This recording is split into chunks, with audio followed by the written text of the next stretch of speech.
আওয়ামী লীগ সভানেত্রী শেখ হাসিনা ঘোষণা দিয়েছেন তিনি ডিসেম্বরে বাংলাদেশে ফিরবেন এবং আদালতের কাছে আত্মসমর্পণ করবেন।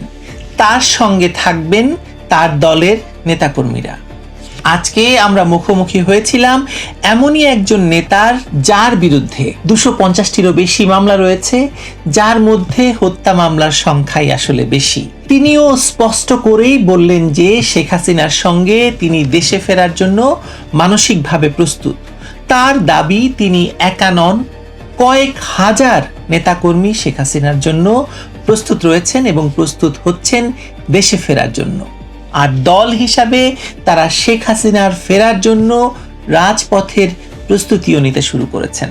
তিনি সরকারের কাছে জোর দাবি জানিয়েছেন সকল প্রকার হিংসা, দেশ আর বিভেদের রাজনীতি বাদ দিয়ে বাংলাদেশকে এগিয়ে নিয়ে যাওয়ার স্বার্থে নতুন এবং কার্যকর সম্পর্কের রাজনীতি শুরু করতে, আওয়ামী লীগের উপর থেকে নিষেধাজ্ঞা তুলে নিতে এবং ডক্টর মোহাম্মদ ইউনূস এবং তার সঙ্গীদের বিরুদ্ধে ব্যবস্থা গ্রহণের। চলুন কথা বলা যাক ডক্টর হাসান মাহমুদের সঙ্গে, সাবেক তথ্যমন্ত্রী, সর্বশেষ পররাষ্ট্রমন্ত্রী এবং আওয়ামী লীগের প্রথম সারির নেতা ডক্টর হাসান মাহমুদ।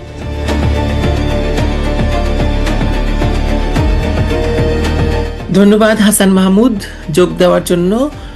অনেক কিছু ঘটছে। আপনার নেত্রী, বাংলাদেশের সাবেক প্রধানমন্ত্রী এবং আওয়ামী লীগের সভানেত্রী অ্যাডামেন্টলি রয়টার্সের সঙ্গে সাক্ষাৎকারে ঘোষণা দিয়েছেন যে উনি বাংলাদেশে ফিরবেন এবং আপনাদেরকে নিয়ে ফিরবেন। আপনার প্রস্তুতি কি আসলে? আমি মানসিকভাবে বহু আগে প্রস্তুতি নিয়েছি। বাংলাদেশে জননেত্রী শেখ হাসিনা যেদিন যাবেন তার সাথেই আমরা ইনশাআল্লাহ সবাই যাব, এবং বাংলাদেশ আওয়ামী লীগের সমস্ত ফ্রন্ট র্যাঙ্কিং নেতারা, আমি যতদূর জানি, সবাই মানসিক প্রস্তুতি নিয়েছে। আমরা নেত্রীর সাথে যাব ইনশাআল্লাহ। দলীয় ভাবে আপনাদের প্রস্তুতির কথা আমাদের কিছু জানাবেন? দলীয় ভাবে দেখুন, নেত্রী বাংলাদেশে এই প্রেক্ষাপটে এই পরিস্থিতিতে ফেরত যাওয়া এটা একটি বড় বিষয়। আমাদের নানা প্রস্তুতি আছে, তবে আমাদের নেতাকর্মীরা সবাই জননেত্রী শেখ হাসিনার সাথে যাওয়ার জন্য প্রস্তুত। যারা বিদেশে আছে, ভারতে আছে, পৃথিবীর অন্যান্য জায়গায় যারা আছে, সবাই কিন্তু জননেত্রী শেখ হাসিনার সাথে বাংলাদেশে যাওয়ার জন্য মানসিকভাবে প্রস্তুতি নিয়েছে। দেখুন হাসান মাহমুদ, শেখ হাসিনার ফেরাটা অনেকগুলো জিনিসের উপর প্রস্তুতির উপর নির্ভর করে। দলীয় প্রস্তুতি, আইনগত প্রস্তুতি, তারপরে এই মুহূর্তে বাংলাদেশে শেখ হাসিনার থাকার জায়গা পর্যন্ত নেই। কারণ হচ্ছে, ধরুন শেখ হাসিনা যেখানে গিয়ে উঠবেন সেই বাড়ি ধ্বংস করে দেওয়া হয়েছে। সুদা সদনে এখন একদমই ধ্বংস করে দেওয়া হয়েছে, 32 ধ্বংস করে দেওয়া হয়েছে, গণভবন তো নেই। সুতরাং প্রস্তুতির অনেকগুলো মাত্রা আছে। আপনি কোনো একটা মাত্রার কথা বলতে পারেন যে মাত্রাতে আপনারা একদম ধরুন গিয়েই একটা জায়গায় শেখ হাসিনার মতো একজন ব্যক্তিত্বকে, একজন রাজনৈতিক ব্যক্তিত্বকে যার উচ্চ মাত্রার ঝুঁকি রয়েছে, নিরাপত্তা ঝুঁকি রয়েছে, তাকে প্রোভাইড করার মতো? দেখুন, আমরা তো জীবনকে হাতের মুঠোয় নিয়েই দেশে যাব। আমরা সেই প্রস্তুতি নিয়েছি, এবং জননেত্রী শেখ হাসিনা বলেছেন তিনি দেশে গিয়ে আদালতে আত্মসমর্পণ করবেন। সুতরাং আমরা কোথায় থাকবো না থাকবো সেটি হচ্ছে ভেরি ইম্যাটেরিয়াল। এটা কোনো এইটা কোনো আপনার এই ক্ষেত্রে খুব বেশি প্রাসঙ্গিক নয়, আমি যেটা মনে করি। আমরা আদালতে আত্মসমর্পণ করবো। আমাদের প্রত্যেকের বিরুদ্ধে ভুয়া মামলা, আমার বিরুদ্ধে 250 মামলা, জননেত্রী শেখ হাসিনার বিরুদ্ধে 400 মামলা, এরকম প্রত্যেকের বিরুদ্ধেই মামলা। সুতরাং আমরা গিয়ে কারাবরণ করব। সুতরাং আমরা এবং বর্তমান সরকারের আপনার চিফ প্রসিকিউটর এবং আরো বেশ কয়েকজন তাদের সরকারের মন্ত্রী অনেকেই বলেছে আমাদেরকে গ্রেপ্তার করা হবে, জননেত্রী শেখ হাসিনাকে গ্রেপ্তার করা হবে।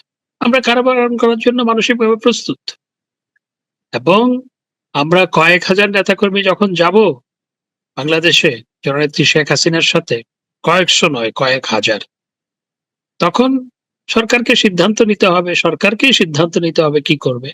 এই ভুয়া মামলাগুলো দিয়ে আমাদেরকে গ্রেপ্তার করে জেলে রাখবে নাকি অন্য কিছু করবে, সেটি সরকারকেই সিদ্ধান্ত নিতে হবে। তার এই যে শেখ হাসিনার ফেরা, এটা তো একজন নেতার দেশে ফেরার কথা ব্যাপার নয়। এটি তো বাংলাদেশের রাজনীতির একটা নতুন সূচনা হতে যাচ্ছে। তাহলে অবশ্যই সেটি নতুন সূচনা নয়, বরং বাংলাদেশকে আপনার ২৪ সালের জুলাই আগস্টে মেটিকুলাস ডিজাইনের মাধ্যমে যেভাবে বাংলাদেশটাকে ধ্বংস করা হয়েছে, যেভাবে বাংলাদেশকে জঙ্গিদের হাতে তুলে দেওয়া হয়েছে, যেভাবে বাংলাদেশকে স্বাধীনতা বিরোধী অপশক্তির হাতে তুলে দেওয়া হয়েছে, যেভাবে বাংলাদেশকে মব সন্ত্রাসের একটি স্বর্গরাজ্যে রূপান্তরিত করা হয়েছে, যেই দেশে মানবিকতা নাই, যেই দেশে মানুষ পুড়িয়ে হত্যা করা হয়, সেই দেশটাকে পুনরুদ্ধার করার জন্যই জননেত্রী শেখ হাসিনা জীবনের ঝুঁকি নিয়ে, আমরা সবাই জীবনের ঝুঁকি নিয়ে ইনশাআল্লাহ দেশে যাব। এ বিষয়ে আপনাকে আমি আরেকটা প্রশ্ন করতে চাই। কেন ডিসেম্বর? কেন ওনারা বলছেন এখন আসেন আপনারা, এখন আসেন আপনারা? এই যে এখন আসেন কথা বলছেন এবং একটা চ্যালেঞ্জ ছুড়ে দিচ্ছেন। না, এখন আসেন বলছেন না তো, বলছেন যে উনি চাইলেই তো আসতে পারবেন না, এই কথাও বলেছে। এতদিন বলছে ওনাকে ফেরত দাও, হ্যাঁ, এবং যাদের আমাদের বিরুদ্ধে তো ইন্টারপোলে আপনার দিয়েছে, নোটিশ দিয়েছে, আমি সহ ১০ জন, জননেত্রী শেখ হাসিনা সহ ১০ জনের বিরুদ্ধে ইন্টারপোলকে ডক্টর ইউনূসের সরকার ইন্টারপোলে আপনার রেড নোটিশ জারি করার জন্য আপনার ইন্টারপোলকে অনুরোধ জানিয়েছে, যদি বা ইন্টারপোল দেয়নি, রেড নোটিশ দেয়নি। তো এতদিন আমাদেরকে নিয়ে যেতে চেয়েছে, এখন আমরা যেতে চাই। তো জননেত্রী শেখ হাসিনা যখন যাওয়ার জন্য ঘোষণা দিয়েছে, তখন সরকারের পক্ষ থেকে বলা হচ্ছে উনি চাইলেই তো আসতে পারবেন না। অর্থাৎ এখন তারা যাতে উনি না আসে, আপনার প্রকারান্তরে সেই কথাই বলার চেষ্টা করছে। তো জননেত্রী শেখ হাসিনা জীবনকে হাতের মুঠোয় নিয়েই রাজনীতি করেন। বঙ্গবন্ধু, জাতির পিতা বঙ্গবন্ধু শেখ মুজিবুর রহমানও জীবনকে হাতের মুঠোয় নিয়েই রাজনীতি করেছিলেন। আমরা জননেত্রী শেখ হাসিনার কর্মী, আমরা তার কাছ থেকে সেই শিক্ষাটাই পেয়েছি। আমরা জীবনকে হাতের মুঠোয় নিয়েই, আমরা জানি যে যেকোনো চূড়ান্ত পরিণতি হতে পারে, সেটি মাথায় রেখেই ইনশাআল্লাহ জননেত্রী শেখ হাসিনার সাথে দেশে যাব। আপনারা চাইছেন প্রত্যাবর্তন, আর তারা চাইছে প্রত্যার্পণ। মানে তারা চাইছে প্রত্যার্পণ, যাতে তারা দেখাতে পারে যে শেখ হাসিনাকে ভারত জোর করে পাঠিয়ে দিয়েছে এবং তারা তাকে একজন মানে বন্দী হিসেবে নিয়ে আসতে পারেন। এই দুটোর মধ্যে তো পার্থক্য আছে, তাই না? অবশ্যই পার্থক্য আছে, সেটাই আমরা যাচ্ছি। আমরা জননেত্রী শেখ হাসিনা ভারত সরকার কি করবে, ভারত সরকারকে তো বহু আগে অনুরোধ জানিয়েছে। সেই অনুরোধ, কয়েক দফা অনুরোধ জানানো হয়েছে, লিখিতভাবে অনুরোধ জানানো হয়েছে। ডক্টর ইউনূস সরকার অনুরোধ জানিয়েছিল কয়েক দফা। তো সেটি তো কোনো, আপনার ভারত সরকার কি বলেছে আপনি জানেন, বা ভারত সরকার কি করতে পারে সেটিও আপনি বুঝেন, তারাও বুঝে। জননেত্রী শেখ হাসিনা, আপনার আপনার মনে আছে নিশ্চয়ই ২০০৭ সালেও তাকে হত্যা মামলার আসামি করা হয়েছিল। আমি এয়ারপোর্টে ছিলাম সেদিন, হ্যাঁ। আচ্ছা, আমি নিজেও ছিলাম। তো তাকে হত্যা মামলার আসামি করা হয়েছিল, এবং সেই হত্যা মামলা, এবং তাকে বলা হয়েছিল শুধু হত্যা মামলার আসামি নয়, তিনি যখন আসার জন্য আপনি প্রস্তুতি নিলেন, আসার ঘোষণা দিলেন, সমস্ত এয়ারলাইনকে চিঠি দিয়ে জানিয়ে দেওয়া হলো তাকে যেন আপনার অনবোর্ড না করে, এবং বেশ কয়েকটা এয়ারলাইন্স রিফিউজ করেছে। হ্যাঁ, পরে উনি ব্রিটিশ এয়ারওয়েজ নিষেধ করেছিল।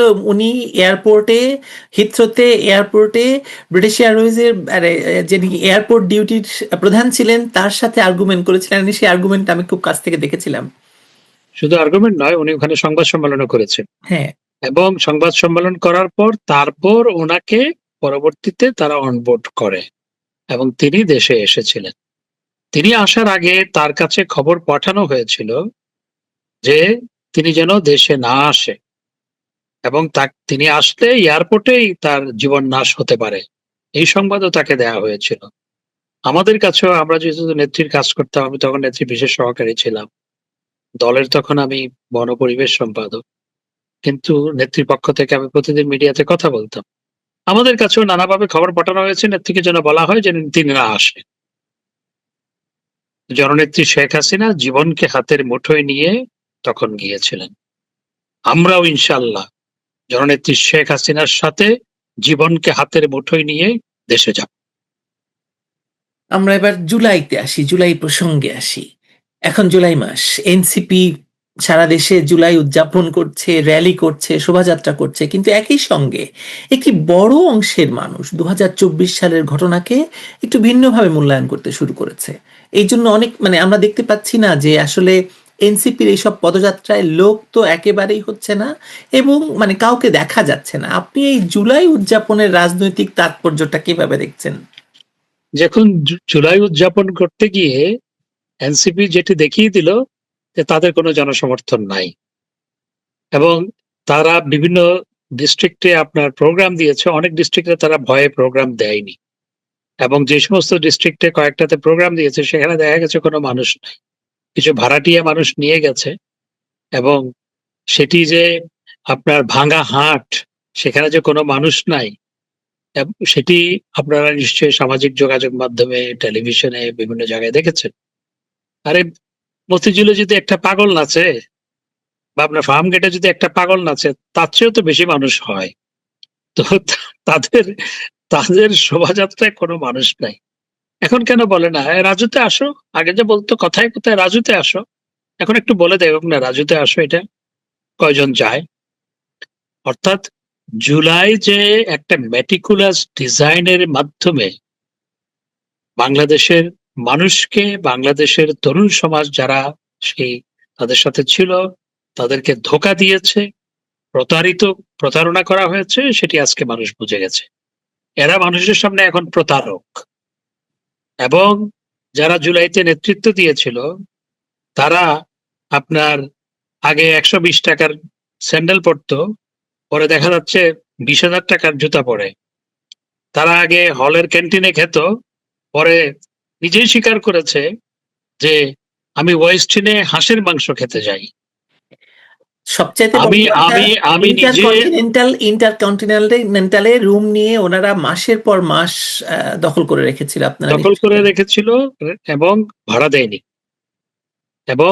দেয়নি, আর ইন্টারকন্টিনেন্টাল সেই সমস্ত রুমে কি হতো, কি ঘটতো, সেগুলো তো ভাষায় আবার প্রকাশ করা যাবে না। তো সুতরাং আজকে যে জুলাই যারা উদযাপন করছে, তারা বুঝতে পেরেছে, দেশের মানুষ তো বহু আগেই বুঝতে পেরেছে তাদের সাথে যে লোকজন নাই, এবং জুলাই যে একটা প্রতারণা ছিল, এটি আজকে সবার কাছে পরিষ্কার হয়ে গেছে।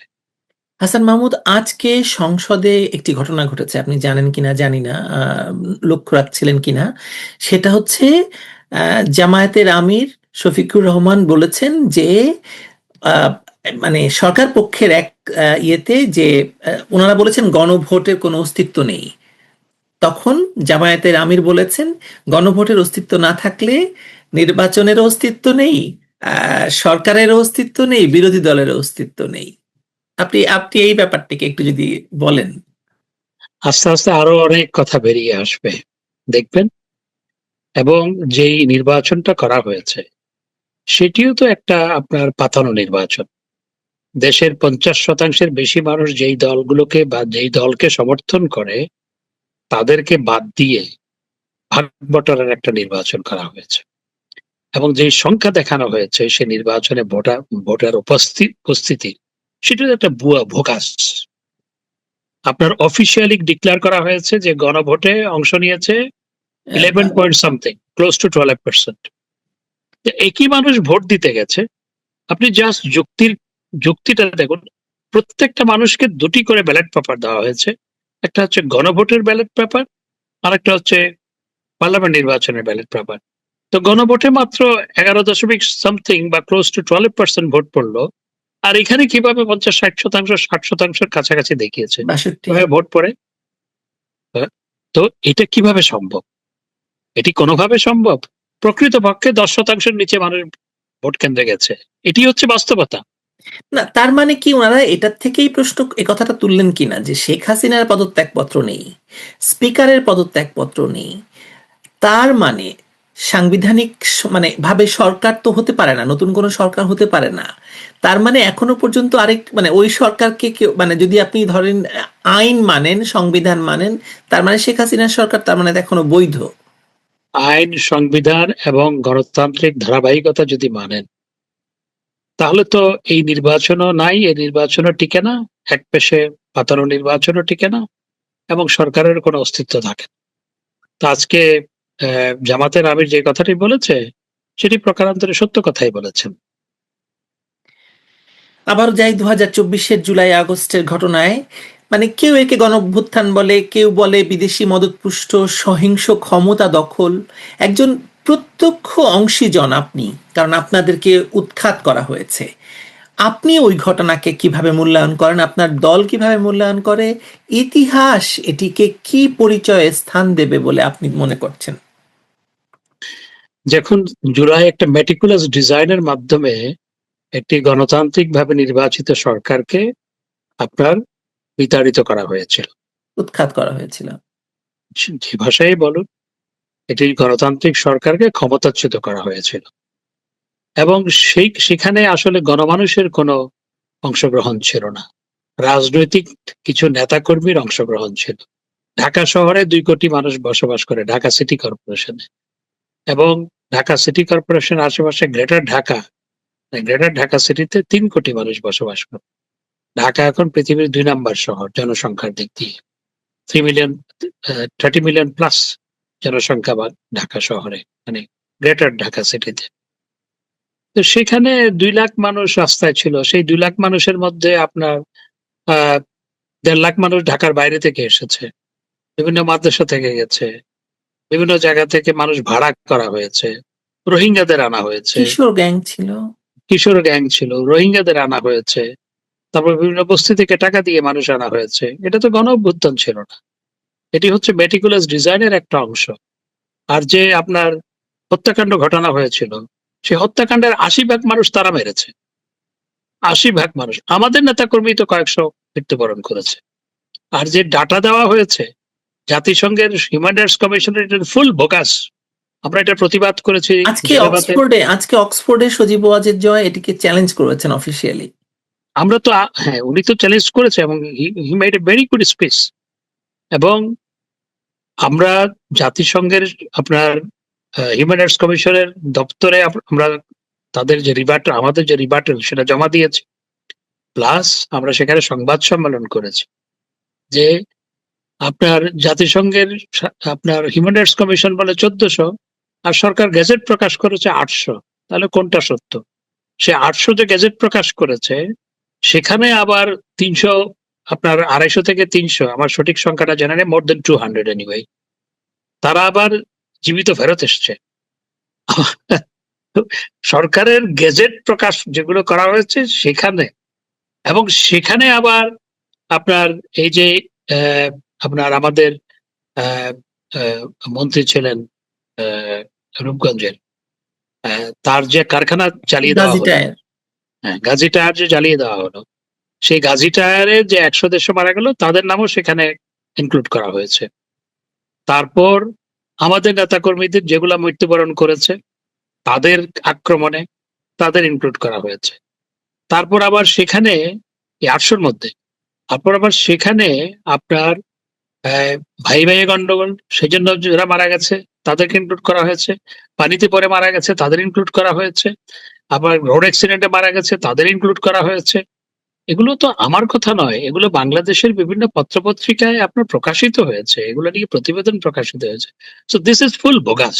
হাসান মাহমুদ, একটি প্রাসঙ্গিক প্রশ্ন এখানে আসে সব সময়, এবং এটা এতবার বলা হচ্ছে যে শেখ হাসিনা পালিয়ে গেছেন, কিন্তু কি করে একজন পলাতক মানুষকে দেশের সেনাবাহিনীর বিমান আরেক দেশে রেখে আসে? উনি মোটেই পালিয়ে যাননি। উনি দেশ থেকে নিরাপত্তার জন্য সরে গেছেন এবং তাকে ফুল প্রটোকল দেওয়া হয়েছে। তার সাথে তার এডিসি ছিল, তার সাথে তাকে সামরিক উড়োজাহাজে করে তাকে সরিয়ে দেওয়া হয়েছে। এবং তিনি আসলে ভারতে যেতেও চাননি, তিনি চেয়েছিলেন মূলত টুঙ্গিপাড়া যেতে। তিনি যখন মাঝ আকাশে, তখন উনি জানতে পারেন যে তাকে ভারতে নিয়ে যাওয়া হচ্ছে, এবং তিনি নিজে আমাকে বলেছেন কয়েক দফা আমার আলোচনা হয়েছে, এবং তিনি চলে যাওয়ার পরপরও কথা হয়েছে। উনি জানতেনও না, তাকে নিরাপত্তার জন্য সরিয়ে দেওয়া হয়েছে, তিনি পালিয়ে যাননি। তিনি বরং গণভবন অভিমুখে, যেহেতু আপনার এই মেটিকুলাস ডিজাইনের অংশ হিসাবে এই আপনার যারা লুটতরাজকারী তাদেরকে লেলিয়ে দেওয়া হয়েছিল, সেই জন্য সেটাকেও প্রতিহত করা যেত। তার যে আপনার এসএসএফ ফোর্স ছিল বা আমাদের পার্টি ছিল, চাইলে প্রতিহত করতে পারতো, কিন্তু যেহেতু লোক ক্ষয় হবে সেজন্য তিনি সেটি করেননি। তিনি বরং সেখান থেকে সরে গিয়ে তিনি টুঙ্গিপাড়া যেতে। তৃতীয় একটি পথ বেছে নিয়েছেন, কারণ আসলে তো মানে এই সময় যে ওটাও করা যেতে পারে সেটা তো আসলে অনেকেই ভাবতে পারেননি। এবং তিনি সরে গিয়ে টুঙ্গিপাড়া যেতে চেয়েছিলেন মূলত, যাতে লোক ক্ষয় না হয়। আপনারা দেখেছেন যে আমার সাথে টেলিফোনে আলাপের একটা অডিও ভাইরাল হয়েছিল। ভাইরাল হয়েছে। হ্যাঁ, সেটি এই সরকারি মানে ডক্টর ইউনূসের সরকারই ছেড়েছিল। সেটি দুপুর 12টার দিকে মনে হয় আমার সাথে কথা হয় সেদিন ৫ তারিখ। ১২টা, সোয়া ১২টা। তখন উনি বলছিলেন যে, "আমি থাকবো না। অ্যা এবং হুম। আমি এভাবে মানুষের মৃত্যু হোক সেটা আমি চাই না। আমি থাকবো না।" সেই কথা কিন্তু তিনি বলেছেন।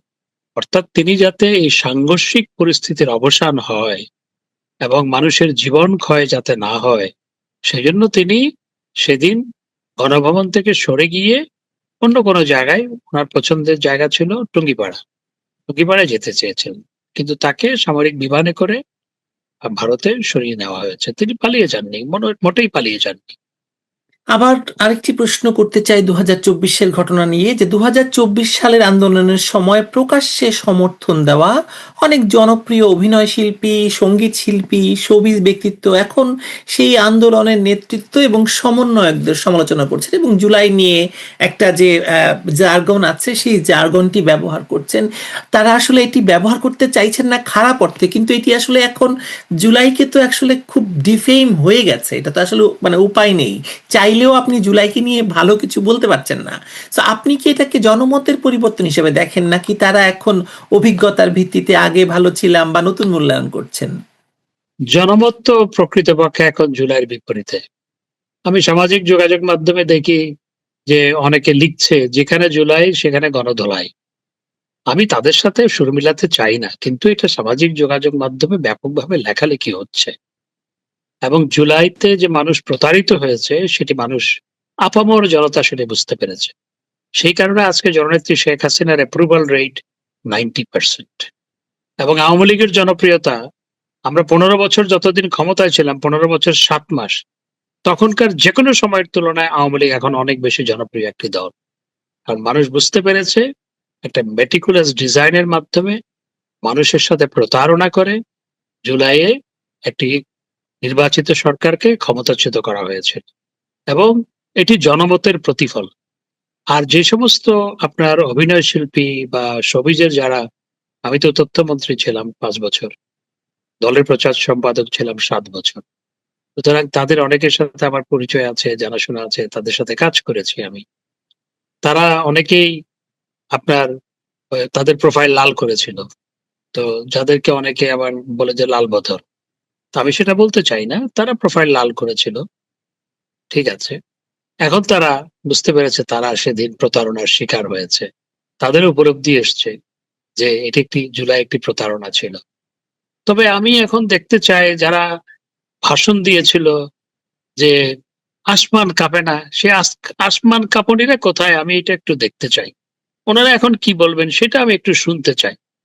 যে আজকে যখন আপনার জেলখানার মধ্যে আমাদের ২০০ নেতাকর্মীকে পিটিয়ে হত্যা করা হয়, অর্থাৎ নির্যাতনের কারণে হত্যাকাণ্ডের শিকার হয়, যখন নুরুল মজিদ হুমায়ুন মৃত্যুর পরও তাদের হাতে হাত করা, এবং যখন রমেশচন্দ্র সেন ৮৬ বছর বয়সে তাকে রশি দিয়ে বাঁধা হয়, যখন আপনার ছাত্রলীগের নেতাকর্মীদের মেরে ৭ জনকে আপনার তুরাগ নদীতে ভাসিয়ে দেওয়া হয়, যখন বাংলাদেশে প্রতিদিন নদীতে লাশ পাওয়া যাচ্ছে, সে আসমান কাঁপুনিরা কই এখন?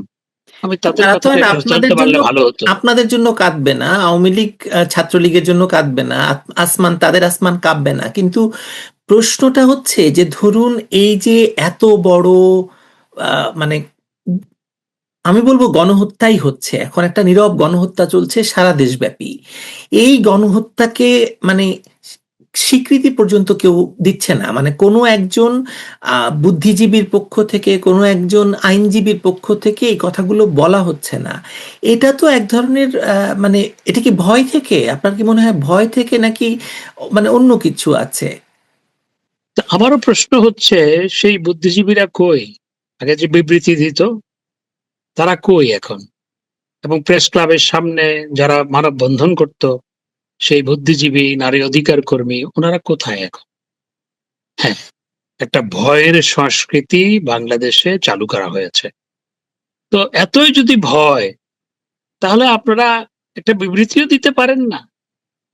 আপনারা প্রেস ক্লাবের সামনে দাঁড়াতে হয়তো আপনাদের ভয় লাগে। ভয় কিসের? সেই ভয়কে জয় করে তো অনেকেই কথা বলছে। একজনকে দেখলাম যে আপনার ৳10 দিয়ে আপনার সচিবালয়ের সামনে আপনার ভাত বিক্রি করছে। আরো অনেকেই তো কথা বলছে। আপনারা এত বড়, বড় বুদ্ধিজীবী, আপনাদের বুদ্ধিগুলো কি সব লোপ পেল? সেটি আমারও প্রশ্ন। আজকে কই সেই বুদ্ধিজীবীরা? এরা যদি ভবিষ্যতে আবার মুখ দেখায়, আমি মনে করি জাতি তাদেরকে প্রতারক বলবে।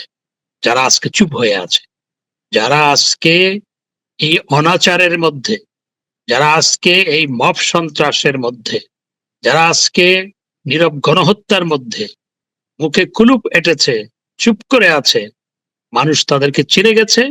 তারা সুযোগ সন্ধানী, প্রতারক, বিবৃতিজীবী। বুদ্ধিজীবীর নামে তারা বিবৃতিজীবী। সুতরাং এদেরকে মানুষ ভবিষ্যতে আর কখনো বিশ্বাস করবে না। হাসান মাহমুদ, 5 মাস হয়ে গেছে একটি সরকার ক্ষমতায় আছে এবং মানে দেশে বিদেশে এই সরকার নিয়ে এখন নানা ধরনের কথা চলছে। আপনি মানে একটা সরকারের মানে নেতৃত্ব স্থানীয় পর্যায়ে ছিলেন, আপনি মন্ত্রী ছিলেন। এই 5 মাসে সরকারের সাফল্য এবং ব্যর্থতা নিয়ে আপনার কি মানে একটা মূল্যায়ন, মানে ছোট অল্প কথা যদি বলেন। সরকারের একটা সাফল্য আছে যে জয় বাংলা স্লোগান দিলেই গ্রেপ্তার করতে হয়। সরকারের সাফল্য হচ্ছে আপনার জয় বাংলা স্লোগান দিলেই, বঙ্গবন্ধুর ভাষণ বাজালে, আওয়ামী লীগের কথা বললে তাদেরকে গ্রেপ্তার করা। এটি হচ্ছে সরকারের সাফল্য। অন্য কোনো সাফল্য তো আমি দেখি না। আমরা সবাই ডক্টর ইউনূসকে দোষ দিচ্ছি হামের টিকা না দেওয়ার জন্য, বা হামের টিকা 2 বছর ধরে না দেওয়ার জন্য। কিন্তু সরকার তো এখন দেশ চালাচ্ছে আরেকটা সরকার। তাই কি তাদের নাই? আজকে সারা দেশে বন্যা। ওই বন্যার্তদের পাশে সরকার যেভাবে ঝাঁপিয়ে পড়ার কথা ছিল, সেটি কি দেখতে পাচ্ছি আমরা? আমরা দেখতে পাচ্ছি না। আমার মনে আছে বরং প্রধানমন্ত্রী তো এখন বাস নিয়ে পদ্মা সেতু পার হচ্ছেন। বস নিয়ে পদ্মা সেতু পার হচ্ছেন, উনি সেলফি তুলছেন, উনি তারপর আপনার কদিন আগে সিনেমায়ও গেছেন। হ্যাঁ, সেলফি তোলা, সিনেমা দেখা, আমি এটাকে খারাপ বলছি না। কিন্তু সেটা কখন করবেন? সেটা একটা টাইমিং আছে।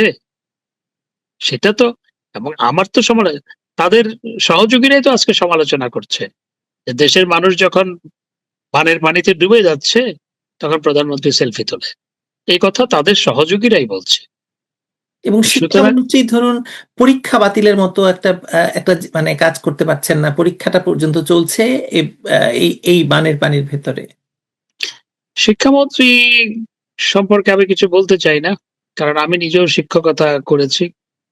আমি মন্ত্রী থাকাকালীনও পার্ট টাইম শিক্ষকতা করেছি। তার আগে তো পুরোদস্তুর শিক্ষকতা করেছি।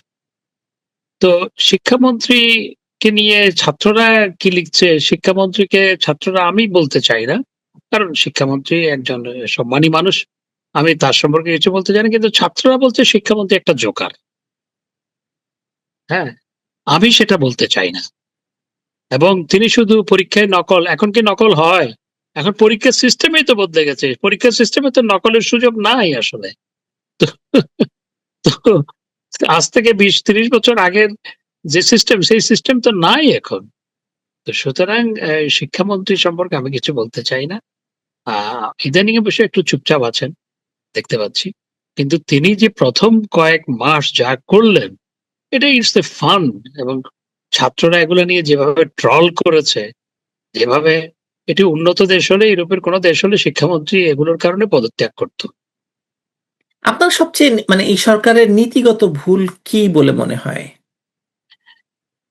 প্রথমত নীতিগত ভুল হচ্ছে, আমি যেটা মনে করি সেটি হচ্ছে, এই সরকার যেটি পারত সেটি হচ্ছে প্রথম থেকে যে politics of confrontation and politics of হেইটটাকে আপনার অ্যাবান্ডন করে সবাইকে অ্যাকোমোডেট করার একটা রাজনীতি করতে পারতো, সেটি তারা করেনি।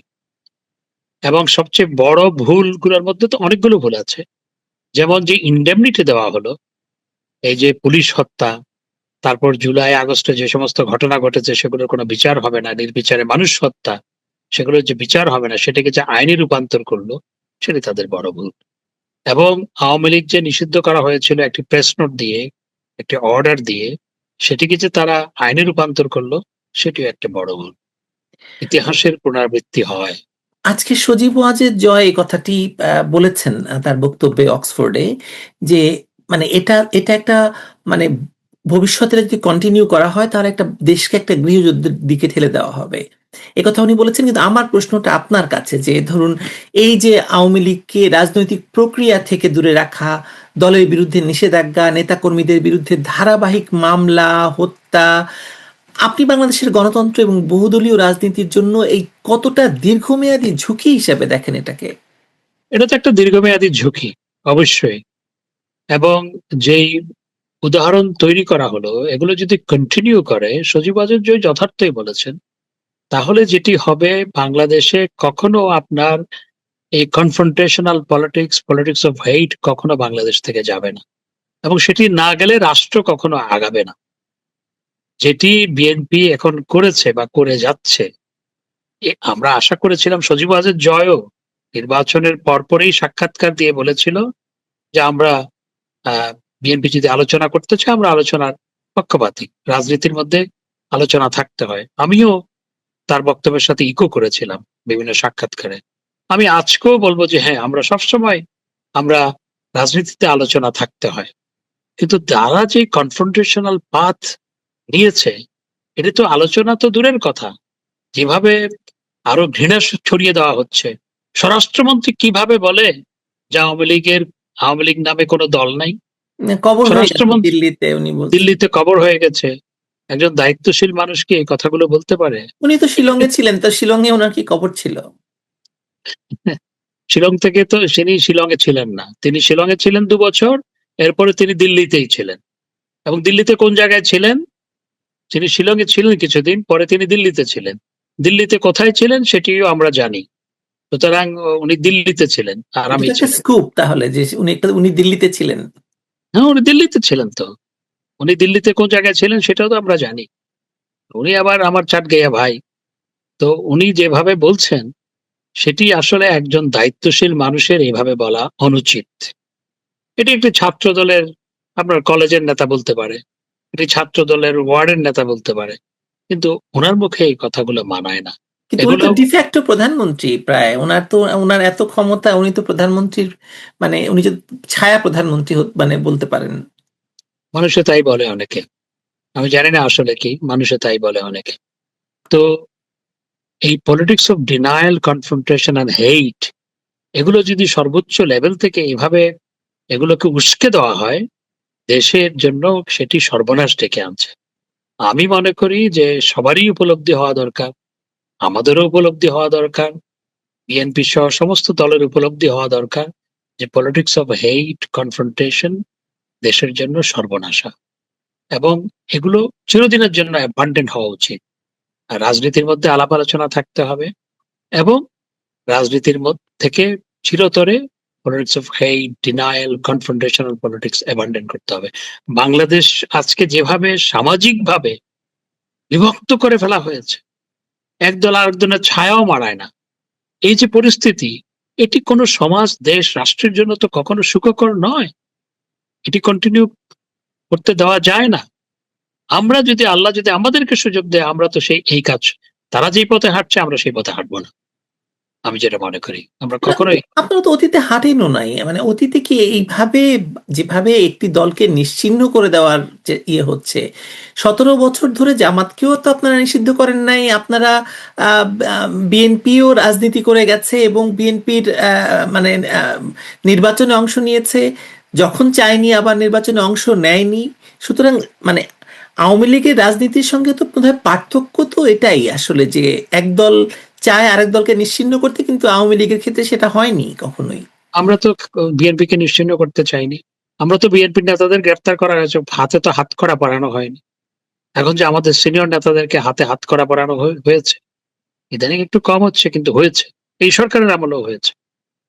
এই যে এগুলো এগুলো তো খারাপ উদাহরণ তৈরি করছে। মির্জা ফখরুল ইসলাম আলমগীর সাহেবরা আপনার জেলে গেছে বহুবার। তাদেরকে হাতকড়া পরানো হয়েছিল, তাদের ডিভিশন দেওয়া হয়েছিল, যথার্থ সেখানে ট্রিটমেন্ট দেওয়া হয়েছে। আমাদের নেতাদেরকে তো সেটি করা হচ্ছে না। কারাগারের মধ্যে নির্যাতন করা হচ্ছে।